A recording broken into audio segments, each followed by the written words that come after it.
দুনিয়ার সবথেকে সহজ পদ্ধতিতে পাপড় পিঠার রেসিপি। আসসালামু আলাইকুম ভিউয়ার্স, আজকে আবারও নতুন একটা রেসিপি নিয়ে চলে আসলাম। ফ্রোজেন করা চাউলের গুঁড়া দিয়ে দুনিয়ার সবথেকে সহজ পদ্ধতিতে পাপড় তৈরি করে দেখাবো। যেভাবে আপনারা পাপড় তৈরি করলে খুব সহজ পদ্ধতিতে পাপড় তৈরি করতে পারবেন সেরকম করে দেখাবো। দেরি না করে চলে যাব মূল রেসিপিটিতে, আপনারা আমার সাথেই থাকুন। আমি এই ফ্রোজেন করা চাউলের গুঁড়াটাকে আরও 2-2.5 ঘন্টা আগেই বের করে রেখেছি, যাতে করে এটাতে ঠান্ডাটা না থাকে আর খুব সুন্দরভাবে নরমাল হয়ে থাকে, এর জন্য। তো দেখতেই পাচ্ছেন, এখন আমি এইখানে মেজারমেন্ট কাপের 1 কাপ চাউলের গুঁড়া নিয়ে নিচ্ছি।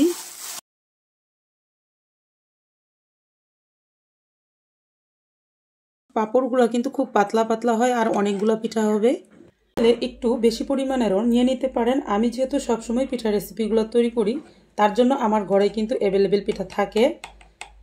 তো এখন আমি এটার ভিতর 1 চা চামচ পরিমাণ লবণ দিয়ে দিচ্ছি।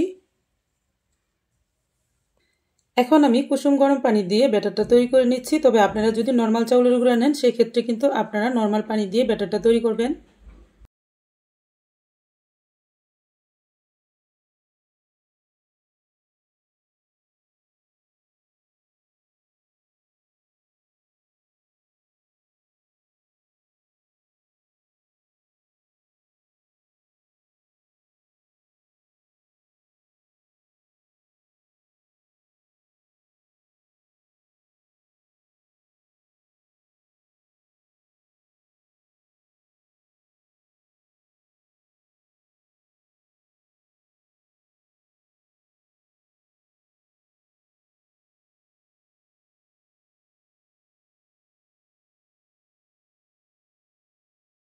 এই তো এই দুইটা কালার দিয়ে কিন্তু পিঠাগুলো তৈরি করব।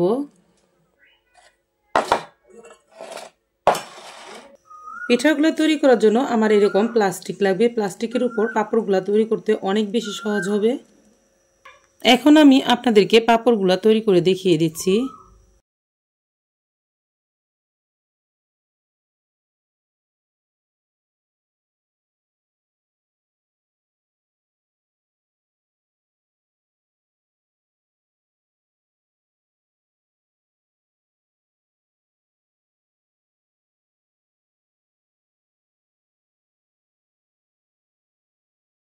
এরকম কোনো কিছু একটা দিয়ে চাপ দিয়ে দিলেই কিন্তু গোল হয়ে যাবে।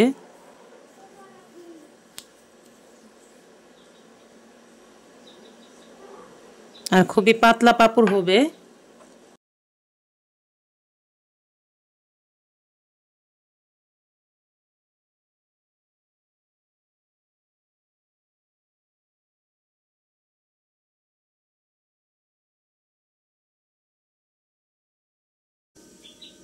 যাদের বাসায় পাপড় তৈরি করার কিছুই নেই, তারা চাইলে এভাবে কিন্তু আতপ চাউলের গুঁড়া দিয়ে পাপড়টা তৈরি করতে পারেন। আর এখন আমি আপনাদেরকে এই পাপড়গুলা ভাপ দিয়ে দেখিয়ে দিচ্ছি। ভাপ দেওয়ার জন্য আমি চুলোতে একটি ডিস্ক পাতিলের ভিতরে এরকম পানি দিয়ে গরম করে নিয়েছি। আর এখন কিন্তু বলক চলে আসছে। এখন পিঠাগুলো আপনাদেরকে দিয়ে দেখিয়ে দিচ্ছি। এই পাপড় পিঠাগুলো কত সুন্দরভাবে সিদ্ধ হয়ে যায়।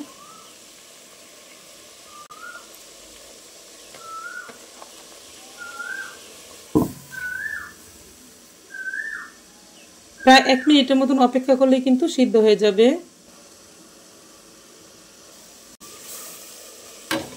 দেখুন কালারটা কিন্তু চেঞ্জ হয়ে গেছে আর খুব ভালোভাবে সিদ্ধ হয়ে গেছে। আর এগুলো কিন্তু অনেক বেশি পাতলা পাতলা পাপড় হবে।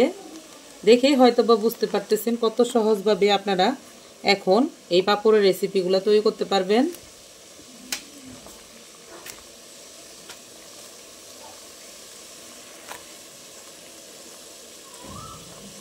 আমরা অনেক কিছুকে কঠিন মনে করি, আসলে একটু চিন্তা করলে অনেক কিছু তৈরি করা খুব সহজ। এই তো দেখুন, বুঝাই যাচ্ছে না এর ভিতরে এত পাতলা পাপড় তৈরি হচ্ছে। আর এভাবে কিন্তু আপনারা সহজ পদ্ধতিতে যারাই পাপড় তৈরি করতে পারেন না, তারা তৈরি করতে পারবেন।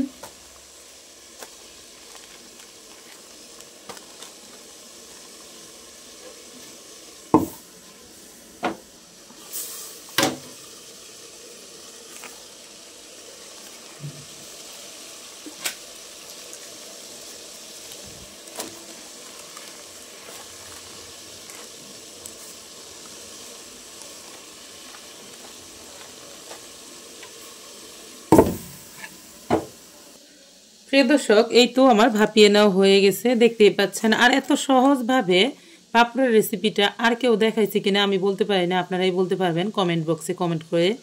তো এখন কিন্তু আমি আপনাদেরকে এটা ছাড়িয়ে দেখিয়ে দিচ্ছি। হয়তো বা আপনারা ভাববেন যে এটা তো ছাড়ানো যাবে না, লেগে যাবে, কিচ্ছু হবে না। দেখুন, আপনি যেরকম খুশি সেই রকম পাতলা তৈরি করতে পারেন। এটা কত পাতলা হয়তো বা দেখেই বুঝতে পারতেছেন। এই পাপড়গুলো রোদ্রে দেওয়ার সাথে সাথে কিন্তু 2 ঘন্টার ভিতরেই শুকিয়ে যাবে, দেখতেই পাচ্ছেন এত বেশি পাতলা। তো আপনাদের ইচ্ছে মতন কিন্তু এই পাপড়গুলা তৈরি করতে পারবেন। আমি আপনাদেরকে শুধু দেখিয়ে দেওয়ার জন্য একটা ছাড়িয়ে দিলাম। আর এইগুলোকে কিন্তু আপনারা খুব সাবধানে নাড়াচাড়া করে দিবেন। একটার সাথে আরেকটা লেগে গেলে কিন্তু ছুটতে চাইবে না, বুঝতেই পারতেছেন যে এগুলা কিন্তু আতপ চাউলের গুঁড়ার পাপড়।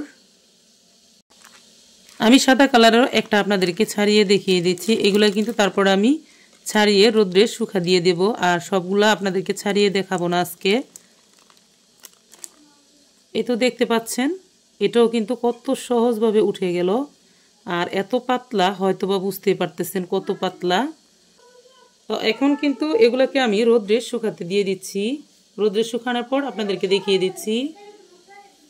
প্রিয় দর্শক, দেখুন, এই তো আমার পাপড় পিঠাগুলো কিন্তু খুব ভালো করে শুকিয়ে নেওয়া হয়ে গেছে, দেখতেই পাচ্ছেন। প্রতিটি পিঠা কিন্তু অনেক বেশি সুন্দরভাবে শুকিয়ে গেছে। এখন আপনারা চাইলে এই পিঠাগুলো কিন্তু সারা বছরের জন্য সংরক্ষণ করতে পারবেন একটি এয়ারটাইট বক্সে রেখে।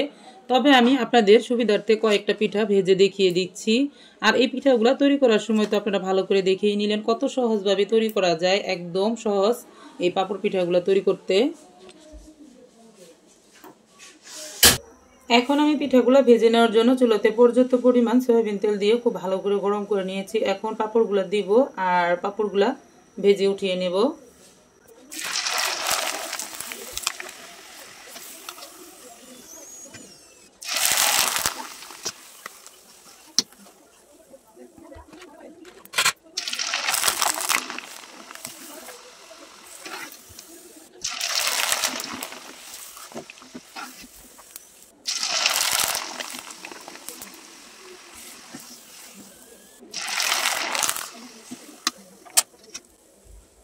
প্রিয় দর্শক, পাপড়গুলো কিন্তু আমার ভেজে নেওয়া হয়ে গেছে। এখানে আমি 4 থেকে 5-6টাকে মতন ভেজে নিয়েছি, দেখতে পাচ্ছেন। আর এই পাপড়গুলো আমার মনে হয় না আপনাদের ভেঙে দেখাতে হবে, কারণ এইগুলো এতটাই পাতলা আর এতটাই মুচমুচে, তো বা আপনারা দেখেই বুঝতে পারতেছেন। তো এগুলোতে কিন্তু আপনারা গরম গরম চিনি ছিটিয়ে দিয়ে অথবা মিঠা শিরা করে ছিটিয়ে দিয়েও খেতে পারেন, আবার চাইলে কিন্তু এমনিতেও খেতে পারেন। তো প্রিয় দর্শক, যদি আমার এই ভিডিওটি আপনাদের কাছে ভালো লাগে বা আপনার কোনো উপকার আসবে বলে মনে হয়, তাহলে কিন্তু ভিডিওটিতে একটি লাইক দিয়ে দিতে পারেন। আর যারাই ফেসবুক থেকে দেখছিলেন তারাও চাইলে কিন্তু আমার ভিডিওটিতে একটি লাইক দিয়ে দিতে পারেন। তবে আজ এই পর্যন্তই, আরও একদিন চলে আসবো নতুন কোনো পিঠার ভিডিও নিয়ে ইনশাআল্লাহ। ততক্ষণ পর্যন্ত আপনারা সকলে ভালো থাকবেন। সকলকে জানাই অসংখ্য ধন্যবাদ। আল্লাহ হাফেজ।